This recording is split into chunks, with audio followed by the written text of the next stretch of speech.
Group 4 2016 கேள்விகள். தமிழக அரசு கவிஞர் சாலை இளந்திரையனுக்கு வழங்கிய விருது பாவேந்தர் விருது. பாவேந்தர்னா யாரு? பாரதிதாசன்.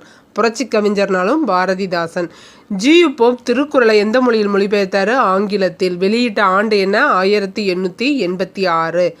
மனநூல் என்று அழைக்கப்படுவது சீவக சிந்தாமணி. பொறுத்துக. சிந்தை அப்படின்னா எண்ணம். நவ்வீனமான். முகில் அப்படின்னா மேகம். புனல்னா நீர். ஆங்கில சொல்லுக்கு நேரான தமிழ் சொல் ரைட்ஸ் அப்படின்னா சட்ட ஆவணங்கள். ரைட்ஸ்னா சட்ட ஆவணங்கள். செஷன் ஆக்ட் அப்படின்னா வாரிசுரிமை சட்டம். சப்ஸ்டன்டிவ் லா அப்படின்னா உரிமை சட்டங்கள். எவிடன்ஸ்னா சான்று. எவிடன்ஸ் ஆக்ட்னா சான்று சட்டம்.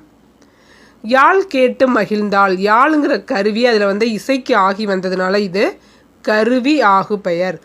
வாரணம், பவ்வம், பறவை, புணரி இதெல்லாம் கடலை குறிக்கும் சொற்கள். எயிறு என்னும் சொல்லின் பொருள் பெயர் திரிச்சொல். அரியதாம் உவப்ப உள்ள தன்பினால் அமைந்த காதல். இது கம்பராமாயணத்தோட வரிகள். இதுல என்ன வந்திருக்கு அப்படின்னாக்கா மோனை மட்டும்தான் வந்திருக்கு. அரியதாம் அமைந்த காதல். பெயரச்சத்தை எடுத்து எழுதுக. பெயரச்சம்னா என்னன்னாக்கா பக்கத்துல பெயரை போட்டா முடியணும். அப்படி வந்தா அது பெயரச்சம். எழுதி கண்ணன்னு வந்தால் முடியாது. வந்த கண்ணன்னு வந்தால் முடிஞ்சிடும். கரெக்டாக இருக்கும். வந்த கண்ணன்னு போட்டிங்கன்னா கரெக்டாக இருக்கும். பெயரை பக்கத்தில் போட்டால் அது சரியாக வந்தது அப்படின்னா அது பெயரச்சம். வந்த